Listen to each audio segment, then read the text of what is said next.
রমজান মাস আসছে, কিন্তু জানেন কি, আমরা এমন কিছু ভুল করি যার কারণে রোজার সওয়াব কমে যায়। প্রথম ভুল, শুধু না খেয়ে থাকাকে রোজা মনে করা। রোজা শুধু খাবার থেকে না, মিথ্যা কথা, গীবত, রাগ এগুলো থেকেও নিজেকে বিরত রাখা। দ্বিতীয় ভুল, নামাজ অবহেলা করা। অনেকে রোজা রাখে কিন্তু 5 ওয়াক্ত নামাজ পড়ে না। মনে রাখবেন, নামাজ ছাড়া রোজা পূর্ণ হয় না। রমজান বছরে মাত্র একবার আসে। হয়তো এই রমজানই আমাদের জীবনের শেষ রমজান হতে পারে। তাই প্রতিটি দিন আল্লাহর সন্তুষ্টির জন্য কাটান। ইনশাআল্লাহ এই রমজানে আমরা নিজেদের বদলাবো। কমেন্টে আমিন লিখে জানান, আপনি প্রস্তুত তো?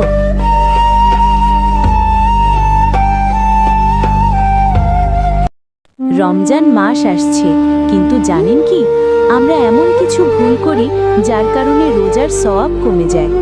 প্রথম ভুল, শুধু না খেয়ে থাকাকে রোজা মনে করা। রোজা শুধু খাবার থেকে না, মিথ্যা কথা, গীবত, রাগ এগুলো থেকেও নিজেকে বিরত রাখা। দ্বিতীয় ভুল, নামাজ অবহেলা করা। অনেকে রোজা রাখে কিন্তু 5 ওয়াক্ত নামাজ পড়ে না।